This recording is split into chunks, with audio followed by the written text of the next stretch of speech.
नमस्कार मित्रों, एक बार आप सभी का फिर से स्वागत है मेरे YouTube चैनल पर। सीखने की श्रृंखला में आज हम लोग जानेंगे, अगर चौथे घर में कोई ग्रह बैठा हुआ है तो उस ग्रह का बाकी सभी 12 घरों में या भावों में बैठने पर क्या परिणाम होगा। अच्छा, जिन लोगों का चौथे घर में कोई भी ग्रह नहीं बैठा है वो लोग यहाँ पर जो भी नंबर लिखा हुआ है 1 से लेके 12 के बीच में जो भी नंबर लिखा हुआ है उस नंबर को नीचे की लिस्ट में देख लें और उस नंबर से रिलेटेड जो भी ग्रह आ रहा है उस ग्रह के प्रभाव को वो लोग अपनी कुंडली में देखें। एग्जाम्पल के लिए सपोज़ किसी का यहाँ पे 5 नंबर लिखा हुआ है तो 5 नंबर में सिंह राशि बनती है जिसका स्वामी ग्रह सूर्य है, तो वो सूर्य के प्रभाव को सभी घरों में देखेंगे। ठीक है दोस्तों, तो अब हम लोग शुरू करेंगे कि चौथे घर में बैठा हुआ ग्रह अगर बाकी 12 ग्रह में बैठता है तो उसका क्या प्रभाव होता है। तो अगर चौथे घर में बैठा हुआ ग्रह पहले घर में, फर्स्ट हाउस मतलब लग्न में जाके बैठता है तो जनरली क्या देखा गया है कि पिता पुत्र में परस्पर स्नेह रहता है, परंतु पिता पक्ष से शत्रुता भी रहती है, मतलब कुछ मनमुटाव भी रहता है। जातक अपने पिता के नाम से जाना जाता है या कुछ उसके पिता से उसका नाम बढ़ता है। जातक जो होता है वो रोगहीन रहता है, भोगविलास में लिप्त रहने वाला देखा गया है, यशस्वी होता है, विद्वान होता है और पैतृक धन है उस पर ज़्यादा निर्भर नहीं करता है, वो अपने बाहुबल से पैसा कमाने वाला देखा गया है। अब अगर चौथे घर का जो ग्रह है वो दूसरे भाव में जाके बैठता है तो देखा गया है कि जातक या जातिका जो होता है वो उसका पिता से काफ़ी कुछ ना कुछ मतभेद बना रहता है। पिता पुत्र में या पिता पुत्री में आपस में मतभेद रहता है और पिता पर काफ़ी डिपेंडेंट ऐसा देखा गया है और ऐसा व्यक्ति अपने जीवन में काफ़ी प्रसिद्धि भी प्राप्त करता है और परंतु पिता द्वारा अर्जित संपत्ति का लाभ वो अपने जीवन में नहीं उठा पाता है, ऐसा देखा गया है।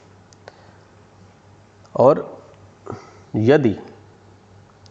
चौथे घर का मालिक जो दूसरे घर में बैठा है वो अशुभ हुआ, अशुभ ग्रह है या क्रूर ग्रह है, तो इसके विपरीत थोड़े खराब परिणाम देखे जाते हैं। तो ये भी डिपेंड करता है कि यहाँ पर शुभ ग्रह है या अशुभ ग्रह है। शुभ ग्रह है तो शुभ फलों की प्राप्ति होगी और अशुभ ग्रह है तो अशुभ, शुभ ग्रहों में थोड़ा शुभ फलों में थोड़ी कमी आएगी और शुभता बढ़ेगी। जो लोग को शुभ अशुभ और क्रूर ग्रह जो वर्ड मैं यूज़ कर रहा हूँ ये समझ में नहीं आ रहा है तो वो लोग मेरी पुरानी वीडियो ज़रूर देख लें, उनमें मैंने ये सब चीज़ें एक्सप्लेन करके रखा हुआ है, इससे यहाँ उनको काफ़ी आसानी होगी चीज़ों को समझने में। अब देखते हैं अगर चौथे घर का मालिक तीसरे घर में बैठता है तो ऐसा व्यक्ति का जो माता पिता से संबंध होता है बहुत अच्छा नहीं देखा गया है और ऐसा व्यक्ति का अपने छोटे भाई बहनों से संबंध काफ़ी प्रगाढ़ देखे गए, काफ़ी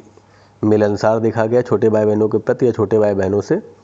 संबंध अच्छे देखे गए हैं और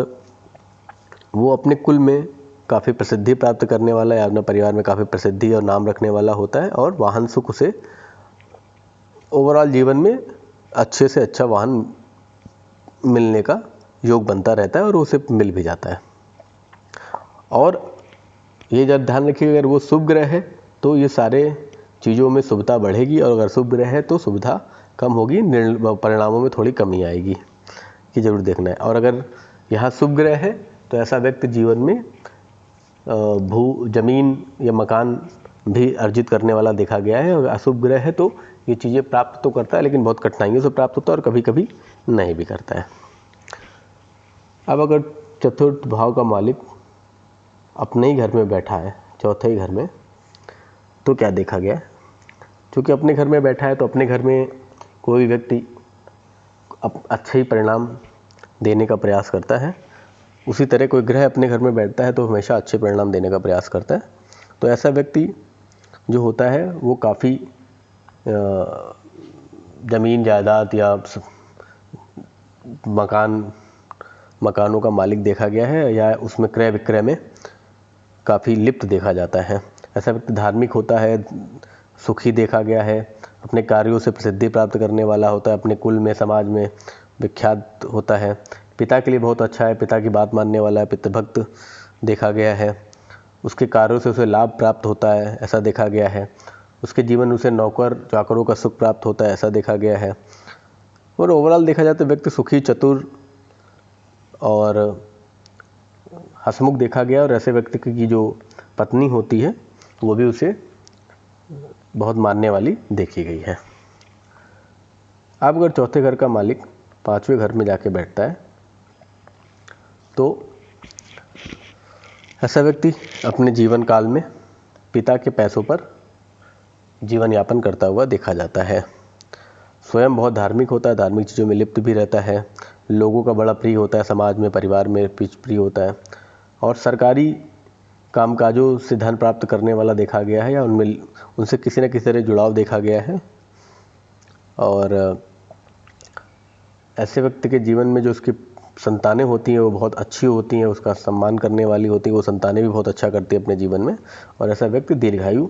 देखा गया है। अब अगर चौथे घर का मालिक छठे घर में आके बैठता है तो ऐसा व्यक्ति के जीवन में जो पिता की संपत्ति होती है वो संपत्ति उसके किसी काम नहीं आती है, और कहीं ना कहीं से उसे वो पिता की संपत्ति से हाथ धोना पड़ता है ऐसा देखा जाता है। और पिता से उसकी वैचारिक मतभेद भी देखे जाते हैं समय समय पर, और अपने जीवन काल में उसे ऋण लेने की बहुत ज़रूरत पड़ती है, बहुत उधार लेता है, उधार चुका पाने में उसे बहुत तकलीफ भी होती है, और उसके शत्रु बहुत होते हैं। अगर यहाँ पर कोई क्रूर ग्रह बैठा है तो ये सब चीज़ों में प्रबलता बढ़ जाएगी, अगर कोई शुभ ग्रह बैठा है तो इन सब चीज़ों में की प्रबलता, इंटेंसिटी थोड़ी कम हो जाएगी, लेकिन लगभग ऐसे रिजल्ट उसे मिलते ही रहेंगे। अगर अब 4th हाउस का ग्रह 7th हाउस में 7वें घर में आके बैठता है तो ऐसा व्यक्ति विद्वान देखा गया है, अपने पिता के धन को बहुत कम उपयोग करने वाला, या पिता से अपने बाहुबल से अर्जित धन पर अपना जीवन जीने वाला गया है, पिता के धन को बहुत ज़्यादा महत्व नहीं देने वाला देखा गया है। गैदरिंग में, लोगों की गैदरिंग में अक्सर शांत रहने वाला, मतलब इंट्रोवर्ट टाइप का देखा गया है। अपने जो क्लोज ग्रुप सर्किल्स होते हैं, close group circle friend circle होते हैं, उनमें ज़्यादा बोलता हुआ देखा गया है। और धनवान होता है, इसकी स्त्री जो पत्नी होती है वो इसके अनुकूल होती है, और बहुत समझदार पत्नी से प्राप्त होती है। अगर यहाँ कोई पाप ग्रह बैठ गया, या चतुर्थ का मालिक कोई पाप ग्रह है और यहाँ आके बैठा है, तो वैवाहिक जीवन में थोड़ी समस्याएं देखी जाती हैं।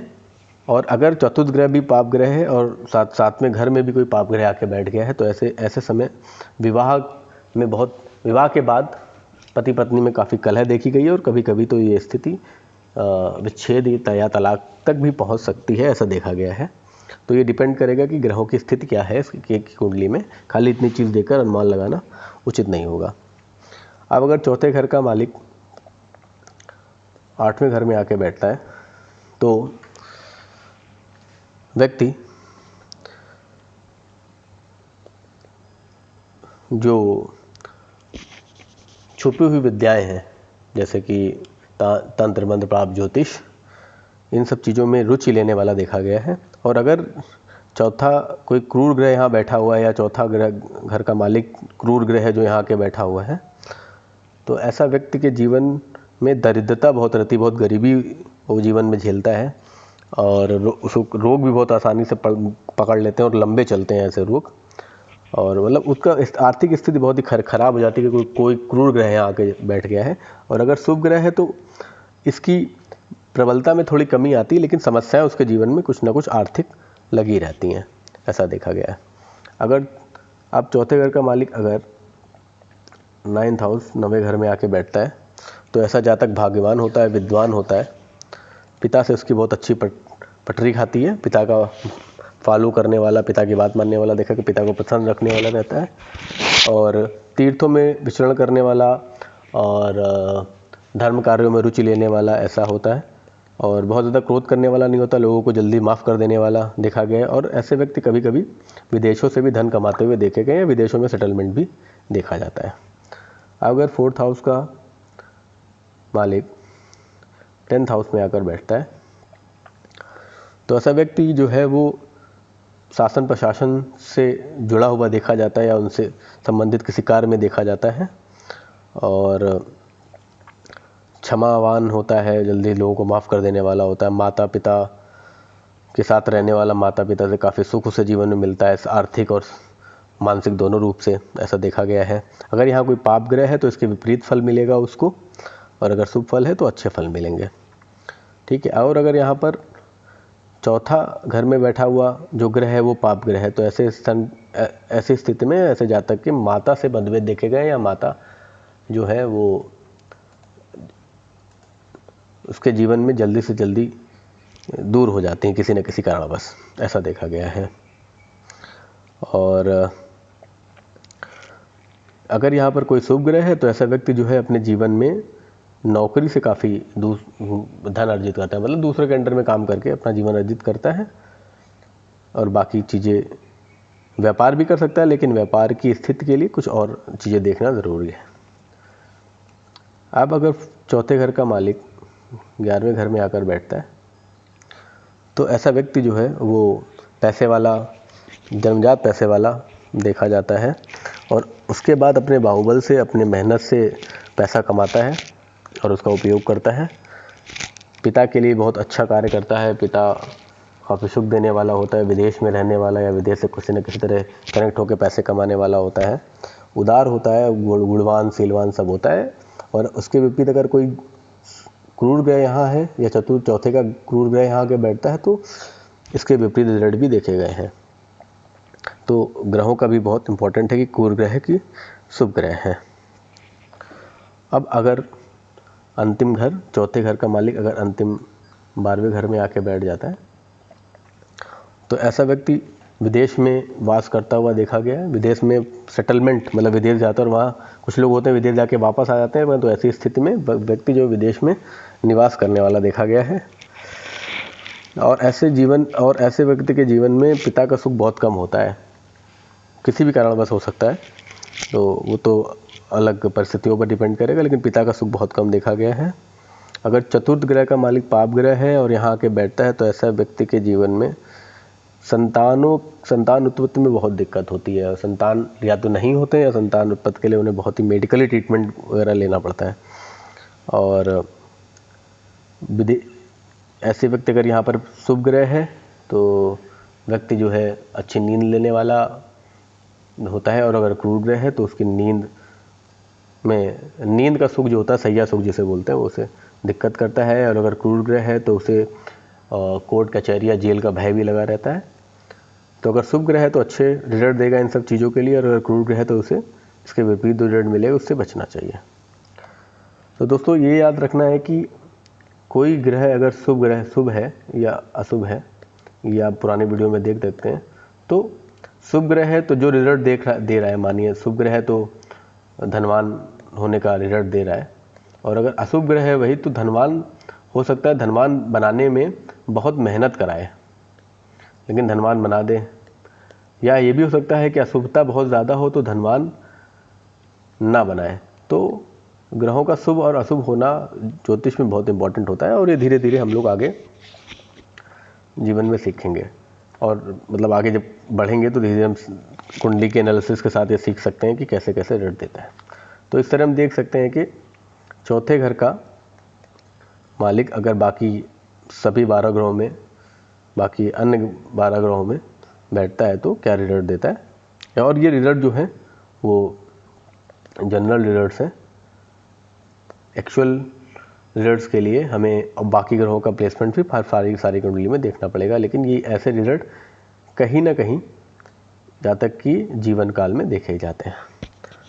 चलिए अब हम लोग मिलेंगे अगले वीडियो में इसके आगे का पार्ट लेके। तब तक आप सभी लोग स्वस्थ रहें, व्यस्त रहें और मस्त रहें और अच्छा करते रहें। जय श्री राधा।